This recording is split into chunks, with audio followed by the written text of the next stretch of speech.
baby. Only you. 내가 힘들 때, 울 것 같을 때, 기운도 이제 나지 않을 때. It's you. 날 걱정하니, it's you. 어렵게 하니, 말은 해도 돼, but what do you say? 너희는 언제든지 달려와. 나쁜 척도 없이 만나잖아. 이게 말이 되니 난 물어봐. 너는 말야, it's don't just give me the system, baby. Oh my God, yes, I'm not. I was really hoping that it will come through. Assalamualaikum warahmatullahi wabarakatuh. Di sini kami dari kelompok 4 akan mempresentasikan prinsip teknik pangan dari soal-soal keseimbangan massa. Izinkan kami untuk memperkenalkan diri. Perkenalkan, nama saya Fika Tarisa Amrullah, NPM 096. Dilanjutkan dengan rekan saya, Ira. Oke, halo, perkenalkan nama saya Syakira Alfazarana dengan PM 090 dan rekan saya. Halo, perkenalkan nama saya Alia Putri dengan NPM 0092.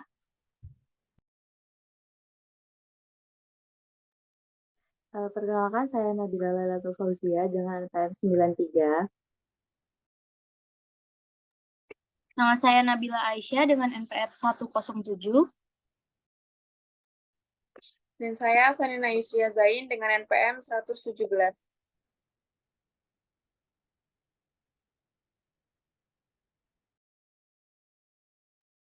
Untuk yang pertama, nomor 1 akan dijelaskan oleh rekan saya, Ira dan Nabila.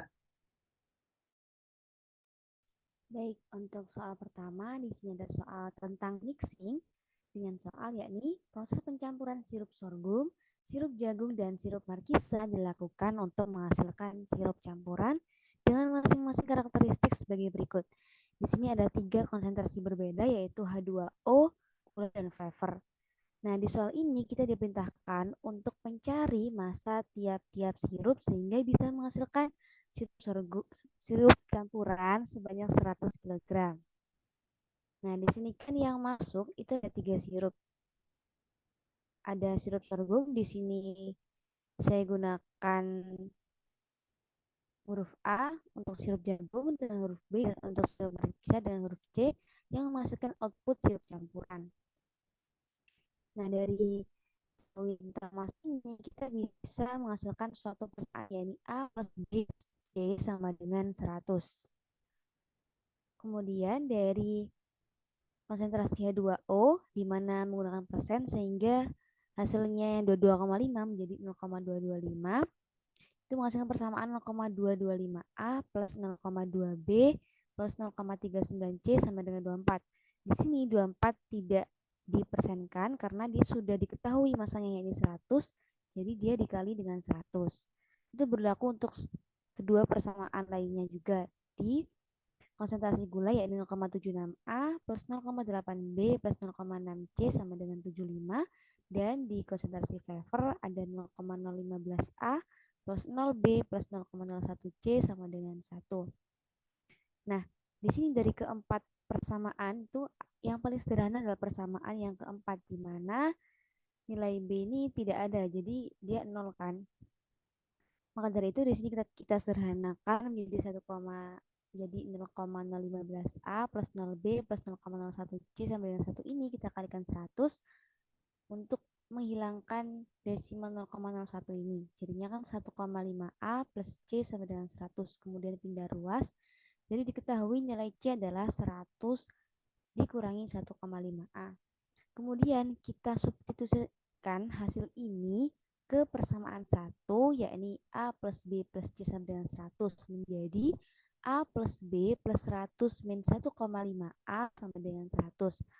Kemudian kita jumlahkan dan kita pindahkan ruas menjadi A min 1,5A plus B sama dengan 100 dikurangi 100. Dan dihasilkan nilai B sama dengan 0,5A. Untuk selanjutnya akan dilanjutkan oleh Bila. Nah, kemudian yang selanjutnya itu substitusi ke persamaan 3. Nah, persamaan 3 tadi 0,76A plus 0,8B plus 0,6C sama dengan 75. Nah, dari B dan C tadi sudah ditemukan persamaan B sama dengan 0,5A dan C 100 min 1,5A. Kemudian disubstitusikan dan didapatkan hasil 0,76A plus 0,4A min 0,9A sama dengan 75 min 60. Dan A ditemukan nilainya 57,69 dan dibulatkan menjadi 57,7.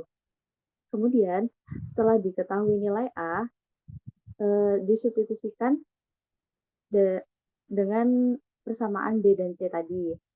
Jadi A 57,7, kemudian B 0,5 dikali 57,7 dan C 100 min 1,5 dikali 57,7 dan didapatkan hasil 100.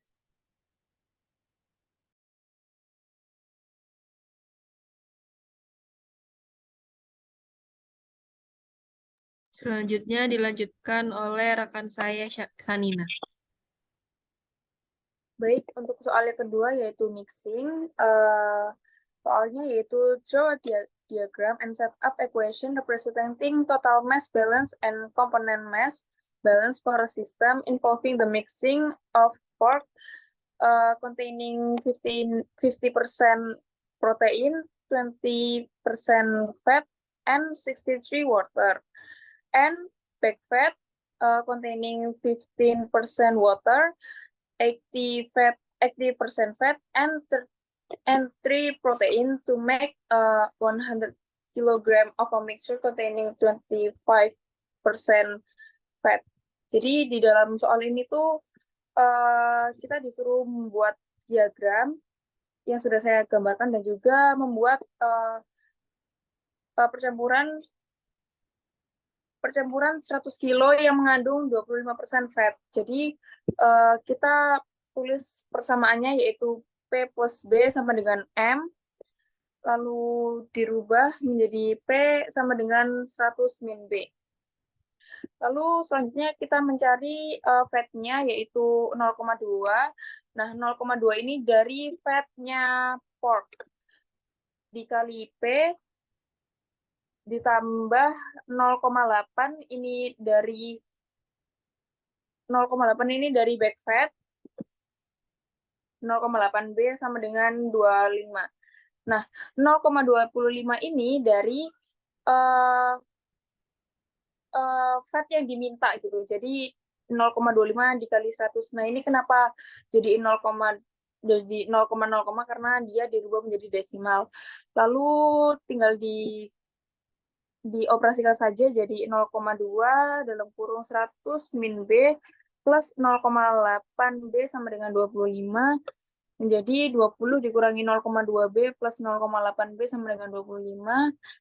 Lalu mendapatkan hasil B sama dengan 8,33. Lalu untuk mencari P-nya yaitu kembali ke persamaan awal, P sama dengan 100 min B. Nah, 100 dikurangi B tadi sudah ketemu 8,33 jadi 91,67. Jadi total yang mengandung 25% ini kita harus menambahkan 91,67 kg dari fat itu tadi.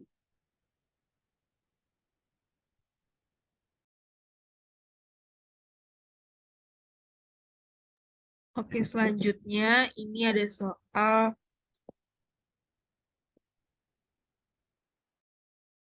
soal pengenceran.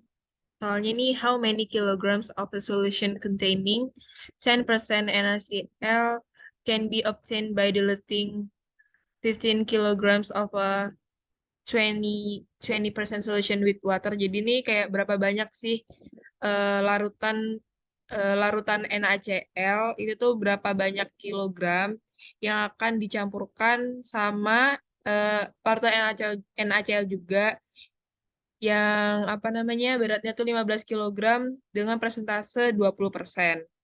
Nah, ini seperti ini.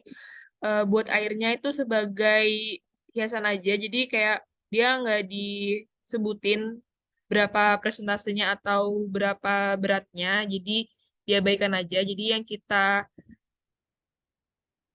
kita jumlahkan hanya dari 15 kg NaCl dan 10% NaCl ini. Jadi kita ngekalkulasiin B sama C-nya aja. Jadi bisa dijelasin ini ada XB. XB itu dari presentase NaCl yang 15 kg dikali sama beratnya 15 kilo sama dengan 10% dari NaCl. Dan ini dikali C. Nah, yang C ini kita disuruh mencari beratnya dari 10% NaCl tersebut.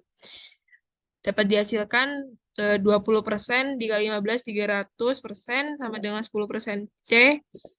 Terus 300 dibagi 10, jadinya kita hasilkan 30 kg dari berat 10% NaCl. Seperti itu. Selanjutnya bisa dijelaskan oleh rekan saya, Nabila. Oke, untuk soal berikutnya diketahui bahwa jus tomat yang mengalir melalui pipa memiliki laju 100 kg per menit. Lalu mengalami pengaraman atau pengasinan dengan larutan garam 26% melalui pipa dengan laju konstan. Pertanyaannya, berapa laju penambahan garam jenuh agar didapat 2% garam pada produknya? Langkah pertama yang dilakukan adalah membuat diagram alir seperti di atas. Bisa diperlihatkan? Ya.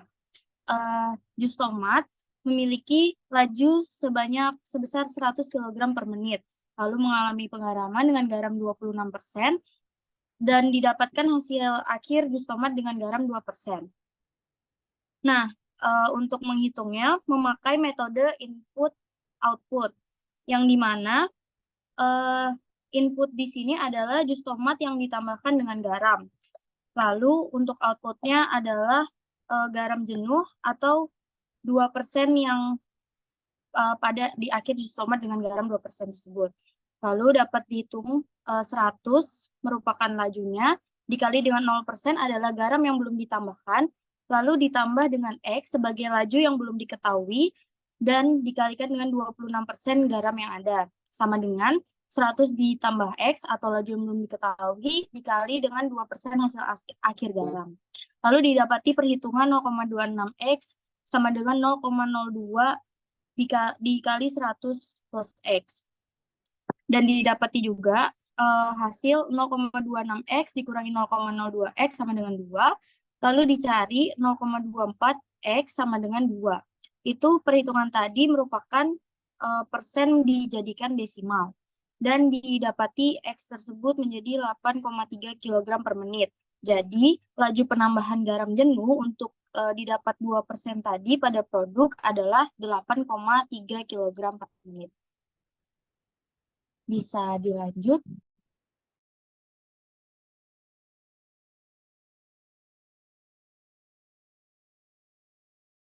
Oke, bisa dilanjutkan dengan rekan saya, Alia.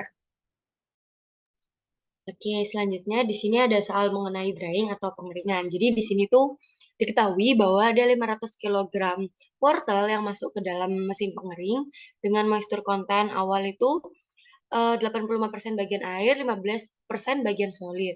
Terus udara yang masuk itu jadi yang udara yang masuk itu moisture content-nya itu udah bentuk air humidity ratio. Di sini ada 0,013 kg air per kilogram udara. Terus massa udara yang masuk itu ada 200 kg. Terus buat outputnya nanti diketahui kalau wortel yang keluar tuh bakal 500 kg dengan moisture content-nya itu 20% bagian air dan 80% bagian solid. Nah, yang ditanyain di sini tuh moisture content atau air humidity ratio pas udaranya itu output. Jadi soalnya bunyinya calculate humidity ratio of the air leaving dehydrator. Nah, cara pertama seperti yang udah dijelasin Pak Adi waktu pertemuan di kelas itu menggambar diagram alirnya seperti yang sudah saya gambarkan.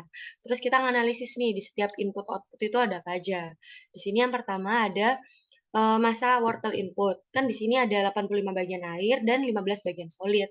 Diubah ke bentuk moisture content ratio Jadinya 0,85 per 0,15. Terus buat tahu berapa massa inputnya itu dikalikan dengan massa dari wortel yang masuk, yaitu sejumlah 500 kilo. Jadi nanti ditemui 500 dikali 0,85 per 500 kali 0,15. Nanti ketemu 5,67 kg air per kilogram solid.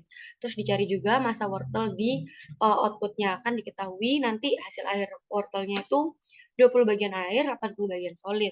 Sama caranya dibikin rasio dulu perbandingan, terus dikali massa keluarnya. Jadi 500 dikali 0,20 per 500 kali 0,80. Nanti ketemu 0,25 kg air per solid.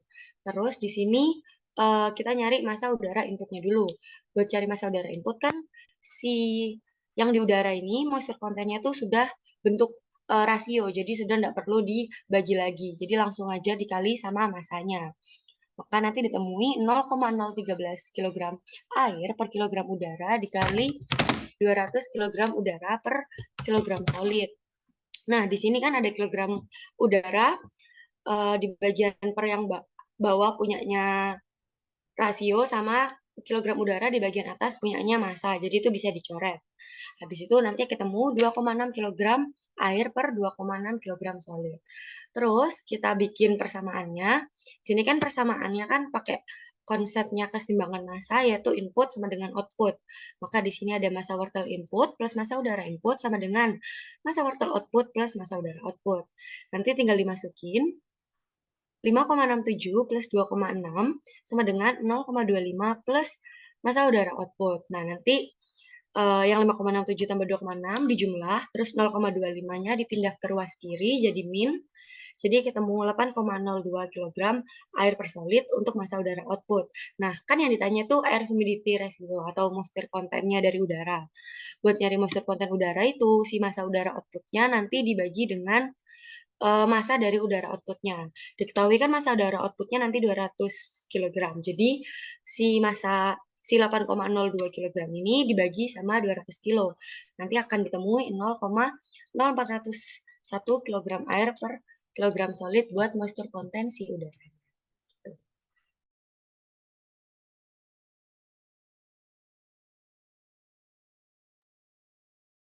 Oke, baik. Mungkin segitu aja dari kelompok kami, kelompok 4. Bila ada kesalahan kata atau kesalahan dalam penulisan, mohon dimaafkan. Sekian dari kami. Assalamualaikum warahmatullahi wabarakatuh.